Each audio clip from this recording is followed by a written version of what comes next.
Good afternoon, everyone. Thank you so much for joining today's session. Today, the Foundation for Peripheral Neuropathy is pleased to present Vetting Sources of Medical and Scientific Information with Christy Townsend. My name is Lindsay Colbert. I am the Executive Director here at the Foundation for Peripheral Neuropathy. And I just want to thank all of you for joining today's session and for your interest in this topic and your support in our organization. Before we go ahead and get started, I wanted to just go through a couple of housekeeping slides. Specifically, this webinar is going to be recorded. A recording of the webinar will be shared with you following the presentation, probably within the next day or two. You can submit your questions anytime through the questions box. We'll try our best to answer them during this webinar, but please try to keep all of your questions general. We're not going to be able to answer any specific questions related to any specific treatments, modalities, or studies, but we will be able to answer a lot of questions that I think will be beneficial to the population as a whole. And if for some reason you can't hear me now, but hopefully you are at least seeing the screen, or you're having trouble with the audio at some point during this webinar, feel free to dial in by phone. There's an email with the dial-in instructions, which is how you were able to log in there. And that phone number would be something that I would encourage you to use in case you're having connection problems on your computer or other device. At this time, I'm pleased to introduce our guest speaker today, Christy Townsend. Christy holds a PhD in neuroscience and has been investigating the brain and nervous system and the regulation of energy balance and metabolism for the past 20 years. She is now associate professor in the Department of Neurological Surgery at the Ohio State's Wexner Medical Center. Research in the Townsend Lab for Neurobiology and Energy Balance at the Ohio State University focuses on neuroplasticity and how the brain and nervous system impact appetite, metabolism, and energy expenditure. Christy joined the Foundation's Board of Directors about 1.5 years ago and has been an invaluable member of our team. We are so thrilled that she's volunteering with us and sharing her expertise with our patients and friends in these types of educational sessions. So at this time, I'm pleased to pass the microphone over to Christy for her presentation. Thank you again, and Christy, she's all yours.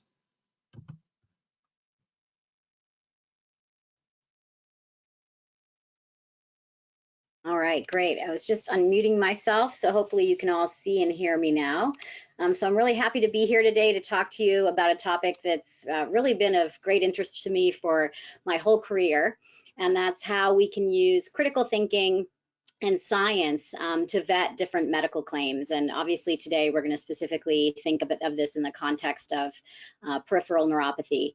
Especially since there is no cure for peripheral neuropathy, I think there are lots of different fraudulent and misleading claims out there. So hopefully today we'll provide a toolbox for all of you so that you're able to start to vet these claims for yourself.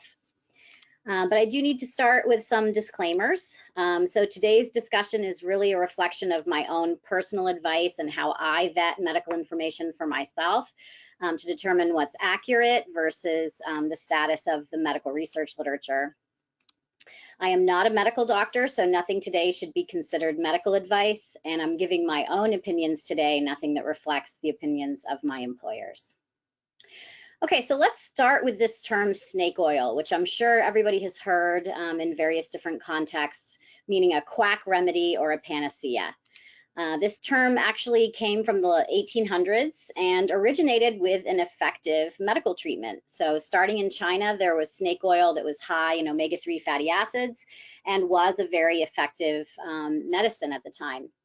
But later in the 19th century, as we started getting more of these patent medicines that were advertised in the back of newspapers, these tonics that promised to cure a variety of ailments, there was a particular snake oil salesman where the name came from that started at the 1893 World's Exposition in Chicago. So this was Clark Stanley, who was known as the Rattlesnake King. And he claimed that he had healing rattlesnake oil that he had learned from Hopi medicine men. But the problem was this was not real snake oil. His snake oil contained no snake oil at all.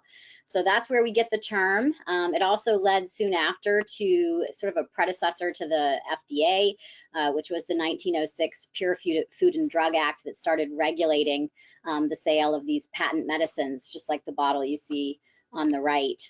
And this is where the term came from for the rest of time, that snake oil is now known as a sort of a symbol of fraudulent cures.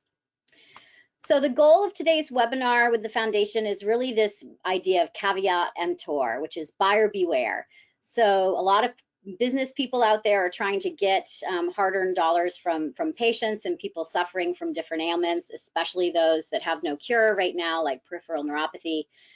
So there's a lot of risk when we are looking outside mainstream medicine for treatments. So the risks of these poor, inaccurate, or wrong scientific and medical claims could mean that you lose time in seeking an effective treatment or therapeutic. It could mean money spent on ineffective products. One of the higher risks is the potential that these products you're using could make your condition worse instead of better, or have serious side effects and toxicity. And again, it really just comes back to the fact that these fraudulent treatments or fraudulent claims are preventing patients from having a clear and accurate understanding of their own physiology and their pathophysiology, which is what would make them sick. There's actually a lot of money, as you might guess, that's made by selling products and services outside mainstream medical establishments. And salespeople, of course, lured by this income, sometimes use fraudulent practices to dupe vulnerable patients, especially those who, for very good reasons, might have pre-existing distrust or lack of faith in medical professionals. And I think that especially becomes true for people who are fighting chronic diseases or diseases where there just aren't very good medical options right now. And I've seen this a lot even with my own family members. So this is really a topic that's near and dear to me. Okay, these are just a bit of data supporting what I just said from the Federal Trade Commission. So they find that people spend billions of dollars a year on health-related products and treatments that not only are unproven and often useless, but are sometimes dangerous. So this is a big industry, and I really think it is the job of us as medical and scientific professionals to help educate the public and give them tools to vet the claims that they're hearing more and more in the age of the internet through ads, social media, things like that. So one of the first things I want to teach you is comparing news headlines. And in this case, I'm going to give you two examples that are actually very good studies. Scientists who I think have some connection to the foundation, actually, very reputable researchers. But I just want to show you how sometimes the true research study gets spun in the media, because of course media is driven by clicks and everybody reading these stories and based on a headline or a blurb. So in this case, this is a biotech news source, but always a very top Google hit if you're searching for recent treatments or cures for neuropathy. And the headline here is "Peripheral Neuropathy Could Be Reversed by FDA-Approved Class of Drugs." So if I'm reading this as a patient, I feel very encouraged by this statement. It seems to me from reading this that there might be a treatment that's almost ready to be available to me in my doctor's office. This is the research study that's pulling from. So the research study says selective antagonism of muscarinic receptors is neuroprotective in peripheral neuropathy, which sounds like a mouthful. But if you dig into the research study, there's lots of things to keep in mind here about how close we really are to having a treatment in the clinic. First of all, this study was done in mice. So mice are very commonly the preclinical model to study diseases like neuropathy before treatments get moved into the humans. They looked at treatments and found that they improved the depletion of sensory nerve terminals, thermal hypoalgesia, so the sensing of temperature, and nerve conduction, so function of the nerves, in a model of diabetes. So again, this was a diabetic model in a mouse, and they saw some improvement to certain things. And they also found that a variety of antimuscarinic drugs are approved for use against other conditions, prompting a possible translation. So even the authors of the actual research study are sort of giving you a more accurate representation of their own data and saying this is possibly translatable to humans versus the tone of this news headline. Okay, let's look at one that in my opinion is a little bit better. So this headline says, long COVID symptoms may be linked to nerve damage, a small study suggests. And then the subheadline says, a new study offers clues about a potential cause of long COVID symptoms and perhaps avenues for treatment, but experts warn against drawing major conclusions yet. So to me, this is a very responsible headline. You know, we're saying potential causes, perhaps there are avenues for treatment, and they come right out and say, the experts say, don't draw major conclusions yet. And the reason for that is that this is the original study. Dr. Oaklander is a well-respected researcher in this field. This was a study that got a lot of press for good reason, because there was lots of data indicating that COVID was causing neuropathy, and this was one of the first systematic research studies. But they, in their own report, tell you what things that you need to keep in mind. So for example, it was a very small sample size for a human study, 17 people. All the people had long COVID, but then you look at the breakdown, and we'll talk more about this in a minute, 69% were female, 94% were Caucasian, 19% Latino. So whether or not that's a cross-sectional representation and whether these findings could be relevant for every person, we're not sure. Age could be another variable here as well. And of those that they tested, it was statistically significant, but only 59% had more than one test that confirmed they had neuropathy along with their long COVID. So again, I think when we look at news headlines, we need to think about where the study came from. In some cases, when they're open access, like this one here, you can actually open up and read the abstract of the original study and start to think about things like, is this in humans? And if it is in humans, how many humans were tested? Does it represent every type of human? And how reliable are their results? And then you can go even further and say, has this been replicated by independent research groups? Okay, so knowing your source of scientific news is the first key tip that we're going to go over today. So scientific organizations, reputable source of news. Scientific publications, yes, but like I just showed you, if they're more targeted to the layperson and not the professional, you have to critically look at those headlines. Respected professional bodies, by this I mean major research hospitals, scientific societies, research universities, and of course, the actual trained and practicing experts. If you want to look for yourself at some of the research literature around peripheral neuropathy, these are the top two sites I would recommend to do searches. The top one is called PubMed. So this is a federally run site through the National Institutes of Health. This is the web link up here. You all will get copies of the slides today, by the way, so don't worry about taking notes. We're going to send a PDF of the slides to everyone. So this will pull up all the research articles that have been published in peer-reviewed journals. And in this case, the last time I did the search in 2022, there were over 170,000 results. Google Scholar is similar, although just like the rest of Google, even though they're showing you research articles only as the search result, they're more of an algorithm about popularity. So a lot of the articles that come up first are going to be the ones that are accessed more often. So they tend to be those open access ones where you don't have to pay and things aren't behind a paywall on the website. There are also ones that tend to be cited more often. So for example, this one says cited by 635 other papers, a highly cited article. So I like to search both places because you're going to see slightly different results. But regardless, you're pulling up peer-reviewed original research articles when you go to those sources, or you can look for the summaries through these other reputable sources. Okay, my next slide is a little wordy. And again, you're going to get copies of these, but I just want to cover this before we move on. So when you're looking for reliable sources of science and medicine news, first of all, think about the source and the intent behind sharing that information. So is the intent that they're selling a product? Or is the intent to disseminate reputable and current evidence-based information? And as we'll show you in a specific example later today, the sites that are selling products tend to be a little more biased in the way they're presenting the evidence. Also keep in mind, like I just showed you, PubMed, that's where all the peer-reviewed journals go, but not everything on there is peer-reviewed and reputable. So there are things called predatory journals, which have little to no peer review, and they're really preying on people who need to publish their work, but they're not very well vetted. So those do exist in there. But even in the peer-reviewed and very high-impact reputable journals, not every study is perfect. Not everything's well designed, not everything's well executed. So not all peer reviewers are created equal as well. So the people who are actually vetting these articles and looking for flaws and trying to make improvements for the authors, they're busy people. So that process is not always perfect as well. Just something to keep in mind.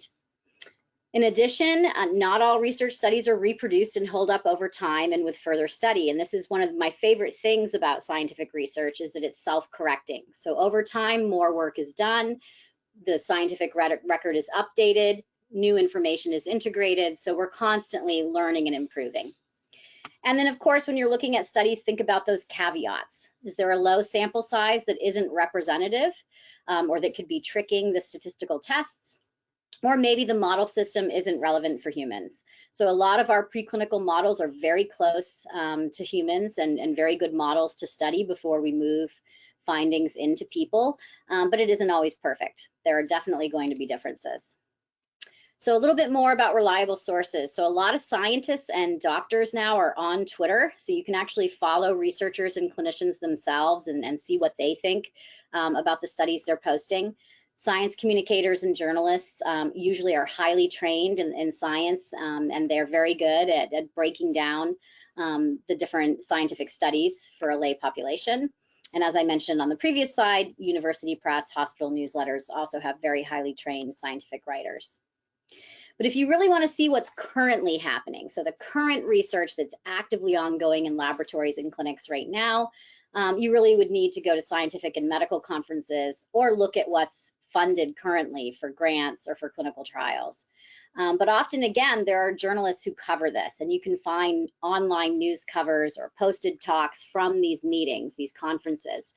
Just keep in mind that these are hot off the press pieces of data that have not yet undergone that peer review process. So, you know, caveat emptor. If you want to know what's currently funded right now by the National Institutes of Health, so this is most of the clinical trials and most of the clinical research, there's this tool called Reporter, and you could go in there and type peripheral neuropathy and see what's going on currently. But one of the most important things, and I think with fraudulent snake oil claims, you're never going to hear people say this, but a reputable scientist or a reputable clinician will be the first to admit that even with rigorous research, the research can be wrong. But the beauty is, as I mentioned before, science is self-correcting over time. We incorporate changes and improvements and edits, and the scientific literature does fix itself. We also have a type of study called a meta-analysis that can look at numerous similar experiments over time from different labs and sort of aggregate the data all together and statistically analyze it and see if there's a real finding. And then the other key is this process of replication. So can another lab get the same finding that this lab got?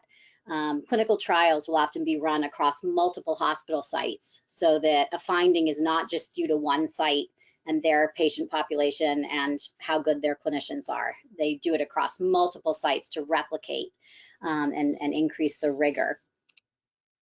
And again, the key thing is a good scientist or a good doctor will be the first to admit that sometimes they're wrong. This is a highly cited paper right now. You can see the metrics over here in purple, called Why Most Published Research Findings Are False.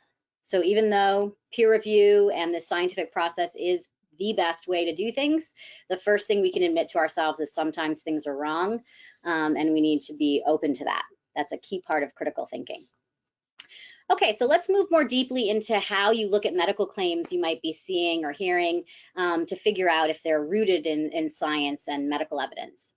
One of my favorite resources is called QuackWatch. So I invite you to check out this website. Their focus is on health frauds, myths, fads, fallacies, and misconduct. They have a great list. They don't have a specific site for peripheral neuropathy, but it's nice to just sort of poke around and see what makes something fraudulent or a myth or a fad or a fallacy. As I mentioned before too, clinical trials are all publicly listed on the National Institutes of Health website. You can go in and search for neuropathy and figure out if any of the treatments you're being offered have been studied rigorously. So you can search the term neuropathy, or you can add in whatever treatment you might be interested in. So right now, you know, lots of people are looking at, could cannabinoids or CBD oil be helpful, or different things like that. Studies are happening. So you can look up and see which studies might have occurred and whether any of them might be published at this point, and then you could look at the actual article. A little bit more about clinical trials, because I think this is a key differentiator between a true treatment that's been rigorously studied versus one that's being offered as a product to make money and there's no science behind it. So true potential treatments go through this process of a clinical trial. Some key parts of this are informed consent. So any patient participating is being told the risks and the benefits of participating. Any study that happens in people is governed by what's called an IRB, or an institutional review board. There's human subjects protection. They make sure the study is well designed, and they make sure the study is statistically powered. So like we said before, you need to have enough participants for the data to be meaningful on the other end, and this board makes sure that that's the case. And with clinical trials, there are 4 phases. They increase in the number of people enrolled as you go from phase 1 to phase 2, 3, 4. And the goals are to establish the safety first and then the efficacy of medical treatments. They use rigorously designed, rigorously analyzed, and rigorously executed studies. And then the data is disseminated and peer reviewed. So these are the key differences between true treatments that are backed by research and those that are not. So I added in this slide because I think it's a really nice overview to the different types of clinical research. So you'll get the slides to read this in more detail, but I just want to draw your attention down to this scale down here, because not all research studies that are published using humans are a true clinical trial. So some of them are case studies, some are cross-sectional, and then the most effective and the most reliable is the clinical trial. So there's different types of studies and different types of medical literature out there. Okay, more about critically assessing the claims of a study. So if there was a clinical trial, think about who those patients were that were enrolled. The sample size, was it enough people? Was it a cross-sectional representation of different types of people at different ages, males and females? These things do matter. Sometimes treatments are effective at one age, but not at later ages. Sometimes treatments respond differently in males versus females, or in kids versus in an adult. Sex differences are real. So male and females have biological differences in things like their nervous system, their immune system, their cardiovascular system.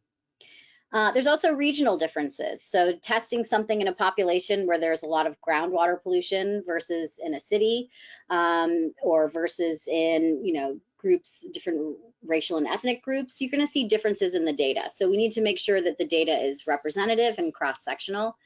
And then, of course, there's a contribution of genetics. And I won't get into this today, but this is where the idea of personalized medicine comes in, that sometimes treatments affect different people differently because of their DNA, because of their genetic makeup. And that's something that research is still learning more about. It's a very active topic of research. Okay, so beyond the clinical trial, when a new treatment has undergone study, it then goes up for FDA approval. So all the drugs and treatments that your doctor would be giving you are having gone usually through FDA approval, unless they're in a research phase still. So what does it mean if you go through FDA approval? I'm not going to go through this entire slide here, but I did put the web link if you want to read more about the process. But essentially, the FDA is just another level of scrutiny, another level of regulation to ensure for the consumer and for the patient that a drug or a treatment is determined to provide benefits that outweigh its known and potential risks for the intended population. And I think that wording is really key. So treatments and drugs and other different interventions will have side effects, will have off-target effects. You're never going to get away from that. The famous one that has 0 side effects are homeopathy treatments, because they don't contain any active drug. But it's also about weighing the risk and the benefit. So if you have cancer and your drug causes you to get sick, but it cures your cancer, then you have to make that choice. It's an informed choice. And also the intended population is the key thing here. So FDA looks at those things we just talked about. Differences between people and how they respond to treatments, looking at sex differences in the response, etc. So the way the process works for a drug, and this is different for devices or for other types of treatments, but this is for a drug. So first the drug is developed, and sometimes it's developed at a pharmaceutical company, sometimes at a research university. First, it's tested in animals. So as we mentioned before, this is a key first step to look at safety and efficacy. Does the drug work? and do the benefits outweigh the risks? And then the investigator fills out what's called an investigational new drug application, or an IND. And this goes to the FDA, giving them the data and the information that they have to date about their new drug. And then they move it into this clinical trial, phase 1, 2, 3, et cetera. Okay, after it goes through IND review. So the FDA process, it is flawed. You know, I think most doctors would admit that it isn't perfect. It's run by people. It's a people-derived system. So there are going to be, you know, times when it doesn't work perfectly. But overall, this system is designed to increase the safety for the patients and make sure that anything getting to them in the clinic is something that's been, you know, rigorously studied ahead of time. Okay, so why aren't all health claims regulated? So clearly there's things out there, you know, there's Google ads popping up based on our search terms, or there's things coming up in social media, and those don't have clinical trials behind them or FDA regulation behind them. So a lot of this is just catching up. So the FTC, who I mentioned earlier, and the FDA, they're cracking down now, especially on food and supplement health claims. So right now they're looking for what they call an SSA, which is significant scientific agreement, before something like a supplement can make a claim about the benefit on your health. And again, that's to protect the consumer, to protect the patient from being duped and spending their money on something that could be either ineffectual or harmful. And also keep in mind that many treatments and therapies are outside the insurance system. So insurance, for good or bad, is another way of vetting a treatment to make sure that it's reputable. And so a lot of what's considered alternative or complementary therapies can slip through the cracks. So there are systems, if you think you've been exposed to a scam and you think there's a fraudulent claim that you've come across, you actually can report that to be acted on, either through the FTC or through your state attorney general. Okay, so let's build some more tools. So this is a website I really love. I highly recommend it to you. It's called Thinking is Power. It was created by a scientist to train the general public to think more like a scientist. So the first set of tools is how to identify pseudoscience. So pseudoscience, that's the snake oil. So anything that's a fraudulent, misleading, or inaccurate claim, how do you tell that it's pseudoscience? Number one, you can't falsify it. So this is what the scientific process does. It tries to disprove claims. So if there's a claim that's vague, or something that you can't observe and measure, then it can't be disproven or potentially disproven, so it's not scientific. Number two is that it relies heavily on anecdotes, personal experience, personal testimonies. That's a big red flag. We'll talk more about that. Number three is that they cherry pick the evidence. So they're picking things that confirm their worldview or confirm that their product works and ignoring evidence that doesn't. And I hope, as I convinced you earlier, reputable scientific and medical research is very open to the downsides or the negative data in their own research study. Number four is using technobabble. So lots of jargon and scientific terms that don't make sense. Scientists obviously do that with each other, but if someone's trying to convince you of a product working and starts to introduce terms that make your red flag go up, think about technobabble. Number five is that it lacks a plausible mechanism. So this is what scientific research usually is doing, is figuring out how do the drugs work, how do the treatments work, how is a disease happening at the cellular, at the molecular level. So if you can't come up, or if scientists can't come up with a plausible mechanism for how this works, it could be pseudoscience. Number six is that it doesn't self-correct or progress. And as I told you earlier, this is one of the best things about science, even with all its flaws, is that over time it will self-correct. The system does work. We eventually get to better and better understanding, especially of human health and disease. Number seven, it makes extraordinary or exaggerated claims with insufficient evidence. Number eight, it provides certainty, very, very confident proof, red flag. Commits logical fallacies, so making arguments that have errors in reasoning. It lacks peer review, or claims that there's a conspiracy to suppress what they really have. They really have the real answer, and there's a conspiracy out there, which could be the medical system or pharmaceutical companies, but there's a conspiracy that's suppressing this, you know, miracle cure that they have. So the antidote to pseudoscience is to be a critical thinker. So critical thinkers are aware that their thinking is flawed and prone to errors. They're able to have metacognition and think about how they're thinking. They're curious and inquisitive. They want to know if what they're looking at is real.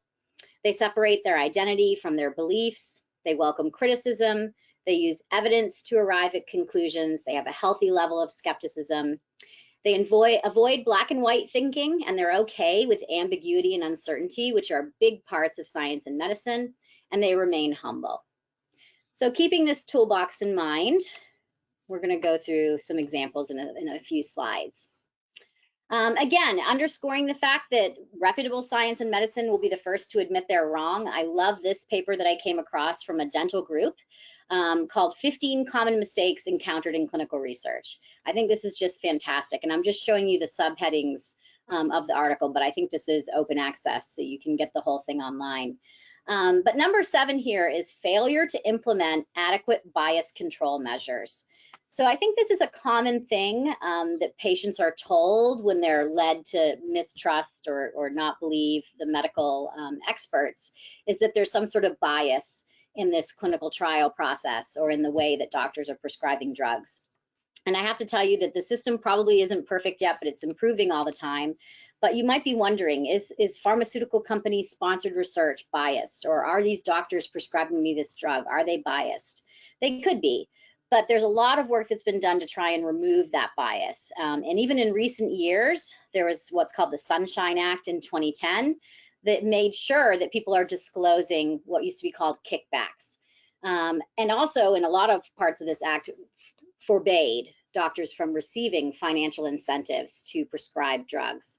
If you followed at all the Sackler opioid OxyContin story, then you'll know that that was a big part of that those drug reps and the doctors were getting major kickbacks to prescribe OxyContin. So that's really been clamped down in recent years. It's just constantly getting better and better to improve the bias that goes into this whole system.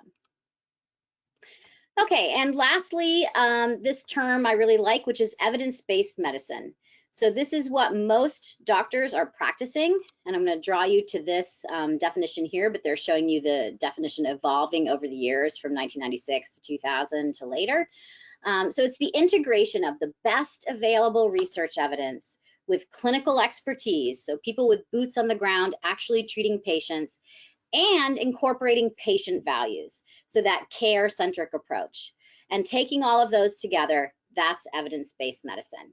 And for me personally, when I go to doctors, this is what I'm looking for. I'm looking for practitioners who bring these values into the treatment of their patients. Okay, one thing to note when you're looking at whether a neuropathy treatment is real or whether it's backed by science and medicine, medical evidence, something to keep in mind is that the placebo effect is real. So this is an article from Harvard, and they also have a research program at Harvard about placebo studies.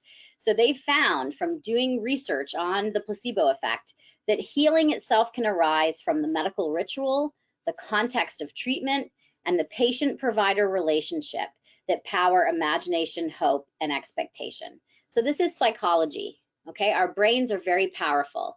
And so sometimes, even if something contains no active drug or the treatment isn't really working on the cause of our ailments, sometimes the placebo effect is very effective.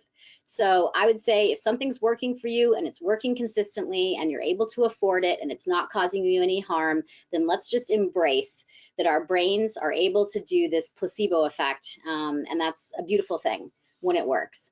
And it's fascinating to me to follow the research that's coming out of Harvard in this area. Okay, so let's use these tools that we've talked about so far and look at some real examples and look for some red flags. Okay, so I think when you're vetting online sources of medical information, especially in ads, sponsored or paid content, and social media posts, you need to use these tools that we talked about earlier to think critically for yourself and find these red flags. Okay, so I just went online and I Googled cure for peripheral neuropathy. And I followed a website that popped up, and it led me to this video. And I'm not going to, tell you where the video came from or who made it, but I just want to use it as an example because I think it hits so many of the points that we talked about today when you're trying to vet and critically think about these claims. Okay, so first of all, we have someone who's clearly distraught, very vulnerable, at their wits' end, feeling like there was no hope for them, and very discouraged that what their doctor had given them for options were not good enough. Okay, clearly red flags, supporting that mistrust of the medical establishment. They were finding that this new approach being sold to them would cause them to never have a symptom ever again. So remember when we talked about big, bold claims? And it was incredibly simple to do. Wow, okay, red flag, red flag, red flag, red flag. Okay, so let's go further in the video. So now the video is saying they know the real reason people are getting neuropathy. They found something that turned their worries into hope. They know it sounds a little odd. Again, they're appealing because they know that you're going to think that some of this isn't logical. So they're telling you that right out front. It sounds a little odd. It's going to make your red flags go up. And they're trying to say that all the different conditions of peripheral neuropathy have a single cause. Now, I'm sure pretty much all of you know, since some of you may have peripheral neuropathy, there is not a single cause. There are over 30 different causes of peripheral neuropathy. So this should be one of the things that raises your red flag that they're making this claim. So they're mixing in logical, accurate statements with inaccurate, fraudulent statements. So again, red flag, red flag, red flag, red flag. Okay, now we get to the part of the video where they tell you what the treatment is. But first, they want to relieve your skepticism. They're saying, oh yes, I used to be skeptical about natural health treatments. Those are the ones that modern medicine had given up on. I was skeptical, but I watched this documentary and it was clear that natural treatments were very, very impressive.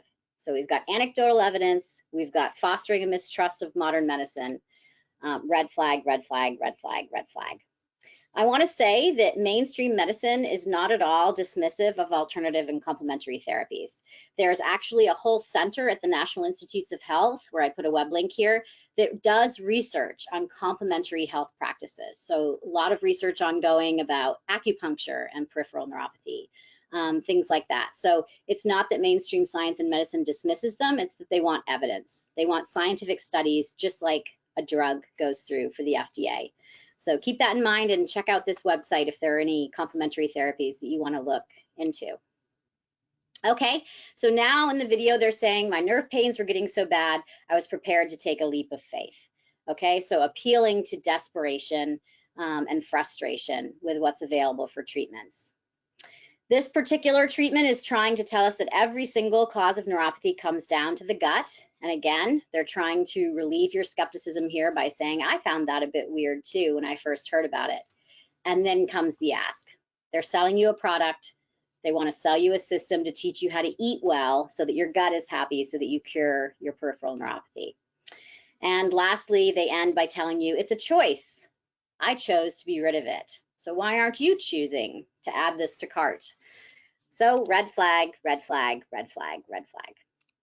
Okay, so let's go a little bit into the research behind those claims specifically, and just to give you an example, and I'm sure there's many different claims you can think of that you've seen on social media or on the internet. But the key thing here about gut health causing peripheral neuropathy is that there's very few studies, inconclusive evidence right now, and it's really too early in the process of testing therapies to make any strong claims like that video is trying to do. So here's an example of a paper from 2020, not a huge high impact journal, but they're finding that gut microbes, so those are the bacteria that live in our gut, control neuropathic pain. Okay, so there's a little bit of research evidence out there, but it's far from being considered trustworthy medical cause. Whoops. And then same thing about how we treat it. So probiotics and prebiotics are thought to be the best approach right now to fix the dysregulation of the bacteria that live in our gut. But as you can see on this NIH site, which is actually the complementary health site I showed you earlier, they found that in most instances, we still don't know which probiotics are helpful and which are not. We don't know how much people would need to take or who would most likely benefit. Even for conditions that have been studied the most, researchers are still working toward finding the answers to these questions. So again, it's uncertain. And that's what a lot of the snake oil salesmen prey on, is our natural human tendency to want certainty. We want a confident, simple answer. And that's not what science and research are going to give us most of the time, because the truth and the current status of research is usually a little bit more uncertain and vague than that. Okay, so when you see something like this on social media telling you to click on a video and learn more about a potential treatment that was a miracle for this one person, then use the tools from today to vet that. Caveat emptor. Okay, so I'm not going to go through each of these, but I just will end with some more examples that some of you might have seen. Could THC relieve burning feet? Does this electrical foot massager help with peripheral neuropathy? Has anyone used an infrared sauna? Okay, so now we have hopefully some tools and some approaches to look at these potential claims for treatments or therapies for peripheral neuropathy and be able to figure out if there's any scientific and medical evidence behind them. And with that, I'm happy to take any questions that anybody has. So thank you for joining us today. Christy, thank you so very much.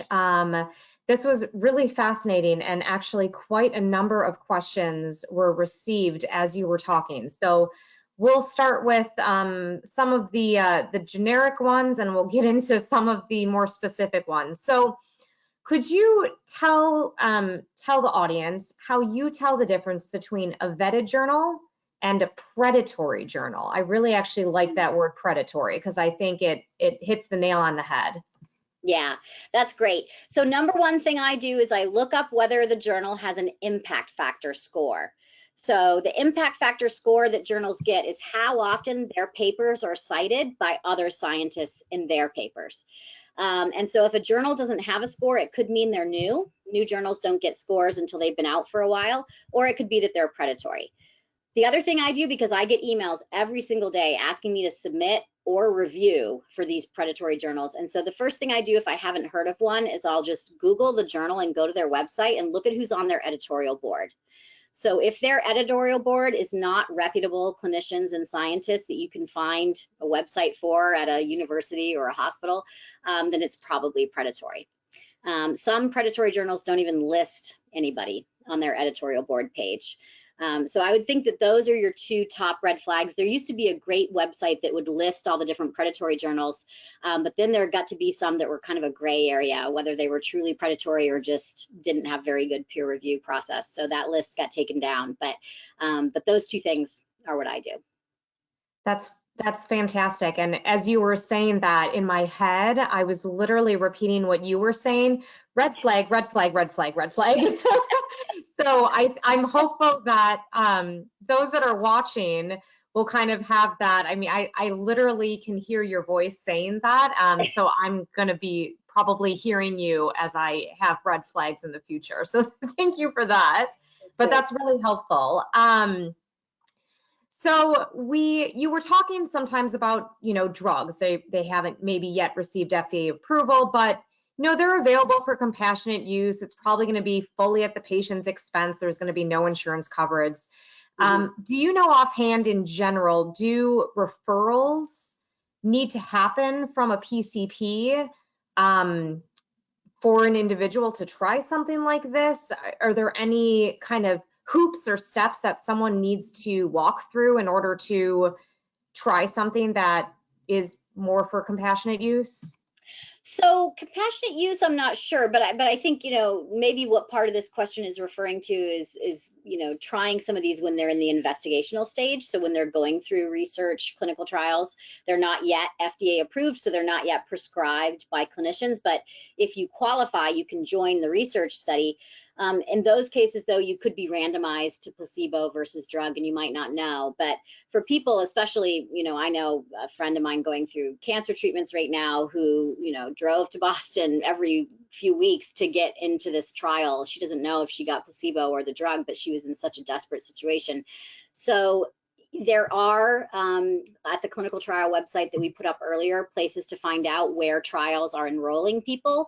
Right. And then you find out through that clinical trial manager if you qualify to be enrolled, and they'll give you informed consent, like we mentioned earlier. So they'll tell you the risks and the benefits. They'll walk you through whether there's a placebo group or not. And so that's one way to try things before they're fully out on the market. what does it mean to be FDA cleared? So FDA clearance is FDA approval. That's Okay. the term. Yep, that's the term the FDA uses. It's synonymous. It's pretty much Yep. the same. Okay. And I keep Okay. even in my head calling it FDA approval, but technically I think they say clearance. Yeah, understood. Someone had mentioned that there's a great site to check called retractionwatch.com. And it has some peer reviewers, how publications are recalled and get used in other articles. You're nodding. So would you be able to comment at all and confirm that this is in fact a great site? It is. Yeah, Retraction Watch is great. I have to say we kind of watch each other as scientists and see what papers show up there. And sometimes things are retracted, self-retracted. Like a scientist will realize, oh shoot, like we really made a mistake and we need to retract this paper. That happens too. But sometimes it happens because of fraud, because of research fraud. Interesting. So regardless, you can find on that website. So one of the big examples that's on Retraction Watch is the study that showed that vaccines cause autism. So that study has been retracted. It was a fraudulent research study, and I think Retraction Watch has coverage on there. But yes, that's a very good site. Quack Watch also covers some retracted papers as well. Okay, fantastic. Yeah, that's also a really good source, it sounds like. So moving a little bit to a particular therapy in medical marijuana. So how would you vet information on medical marijuana? It seems like a lot of the research and vetting is done with big pharma drugs, and right, there might be a bias, there might not be. So how would you broach that when it comes to treatments and therapies for symptoms related to neuropathy? Yeah, and that one's fascinating to me because that has a history of the research being prevented because it's a narcotic. So the federal government didn't want to fund research around a lot of these psychoactive drugs. And now we're seeing a lot of federal funding for not just THC and the cannabinoids that are also in the marijuana plant, but psilocybin mushrooms, MDMA. They're finding that there's real clinical benefit if you use these properly, but there's more research happening now. So I think the first important thing is, yes, there are bioactive compounds. So this is not just a, inert plant. It could be bioactive. It could be beneficial. But we do have to contend with bias, placebo effect, all of those things. So I would say the research is starting right now. I personally wouldn't think there's been enough time for definitive studies, but I would look in the research literature and see what's known right now. The pure compounds coming out might be more effective than the whole plant, but that's something I would pay attention to. Okay, fascinating.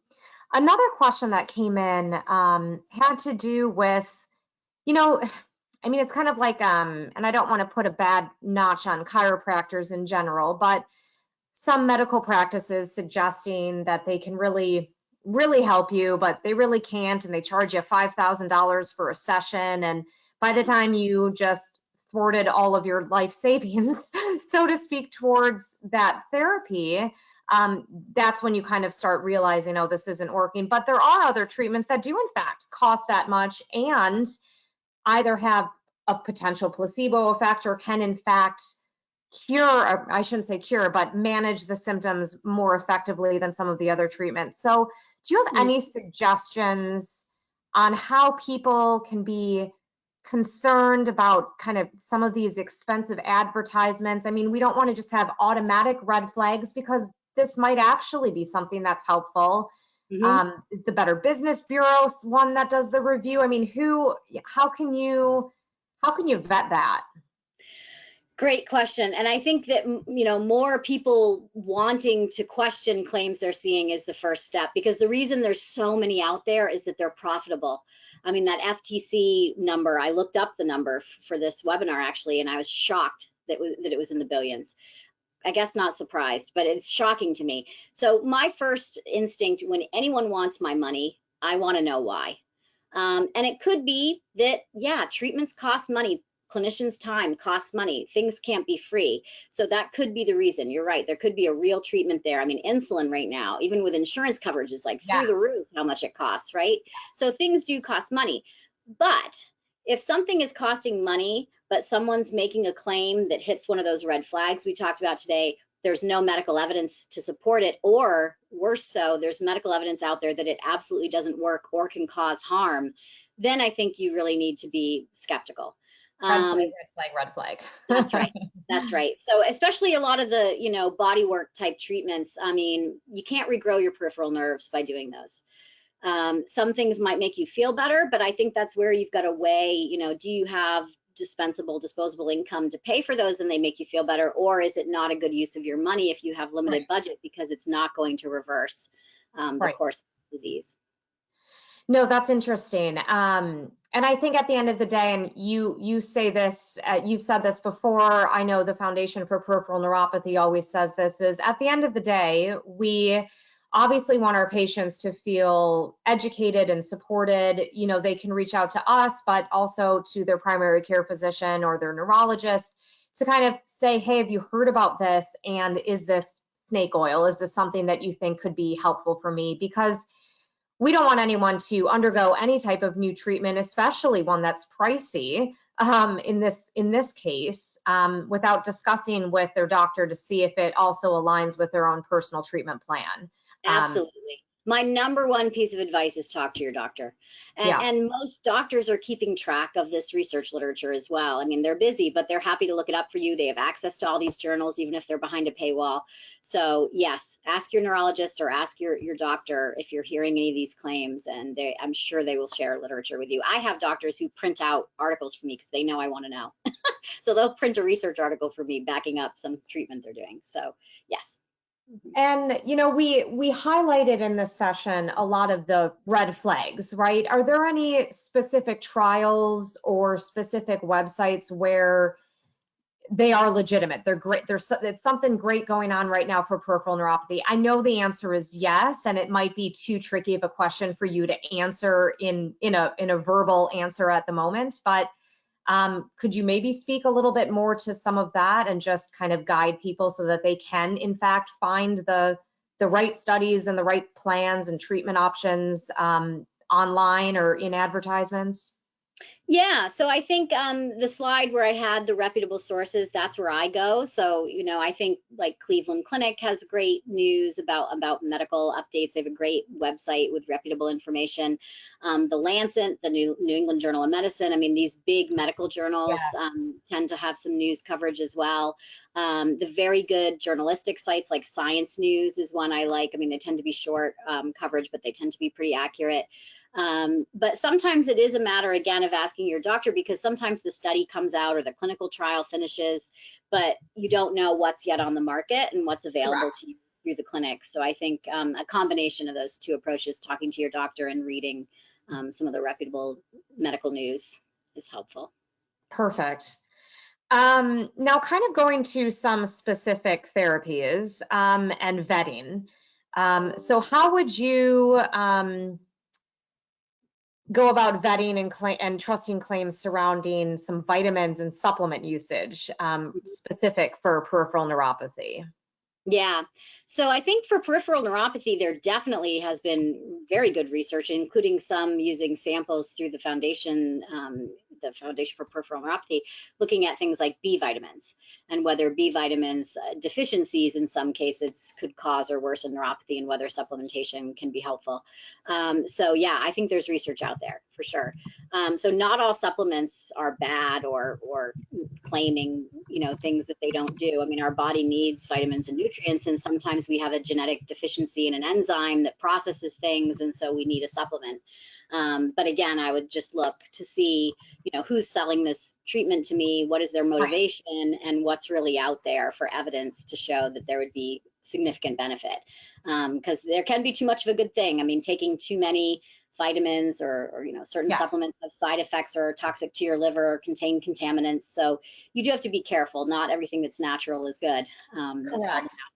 And it's also interesting, we, the Foundation for Peripheral Neuropathy, we hosted a webinar on something like this with respect to supplements and vitamins. And I remember our guest speaker was saying, vitamin B deficiency, right? And so we were going around through a lot of those and kind of what to eat. But at the end of the day, it's actually really more important for you to get your own levels checked, because if you're not deficient, then it's actually not great to assume that all neuropathy patients have a vitamin B deficiency, because you might actually have the exact opposite or be right on target, and then those vitamins would not be doing you any benefit and in fact could do you more harm. So I think, again, going back to your primary care physician and getting some of those levels tested so that you can understand your own personal chart to then identify what you're lacking and or, you know, needing to cut back from, for example.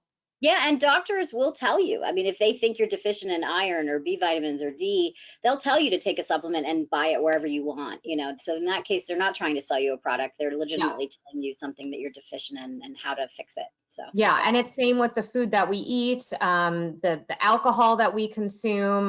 There's some questions and comments going on that through the Q&A at the moment, and I think again, we did a session on diet and some of, you know, alcohol, some of that, and vitamins and supplements. So I would encourage the individuals who are talking about this in our chat right now to reach out to us if they can't find it, but we have a recording of that webinar in the past, and I think it's one that we won't be able to discuss in the next 4 minutes before we end here, but I think it's definitely important.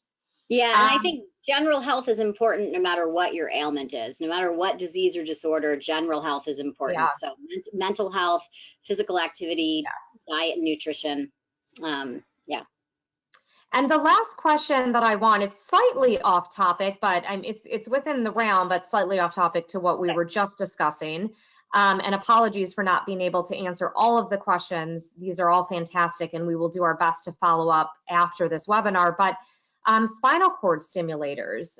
So that's obviously a very hot topic, and it's one that I know we at the organization are trying to do a new educational learning session on, similar to this, dedicated to this treatment modality. But again, how do you feel about those? How do you vet which products are good, or again, just how would you react to something? Yeah. So I think that's actually a really exciting research area right now. And actually the NIH, I'm trying to think what they're calling it, but the Neuromod Prize. So the NIH just released a fund called the Neuromod Prize to fund cutting edge research in this exact area, not just for peripheral neuropathy, but looking at neuromodulation, spinal cord stimulation, peripheral nerve stimulation, and how those improve nervous system function and pain and things like that. So this is an active research area, but it's also an active area of clinical treatment. So I think it's exciting. I think it's an exciting thing to watch. But I think, you know, for a lot of the small fiber neuropathies, there's not enough known yet. And I think it's exciting that the NIH is putting money behind this to help us learn more. No, that's fantastic. Well, again, thank you. I think this has been an extremely interesting session. As I said, there's going to be some outstanding questions that we will try our best to get back to. Perhaps we'll reach back out to you, Christy, if that's okay, for some of the more expert-related questions that we'd feel more better for having you answer than having us answer. But no, this is great. Again, everyone that has continued to stay and listen through the Q&A, thank you. We really enjoyed this session, and we'll continue to do similar sessions in the future. We are going to be sending out a survey at the end of the webinar. I really encourage everyone to respond to it. It helps us kind of make sure that we're doing what you guys are asking us, and we're not missing anything. We hope that you continue to support us financially as well. We are a nonprofit organization, so this is something that we enjoy doing with the money that we receive, so that we can better educate everyone and make sure that people are making some good decisions about what they're doing with their own personal bodies and treatment modalities. So I think this was a great session to talk about that. As far as everything else, if anyone has any other questions, you know how to reach us. Our information is at the bottom of this slide. And again, thank you so much. Thank you, Christy. Anything else you'd like to share before we close? No, not just to say that this is difficult. Like, I know that this is, you know, a tough thing to navigate when you're trying to make yourself feel better. So I totally commiserate with everybody going through this, and I hope this is helpful. So thank you.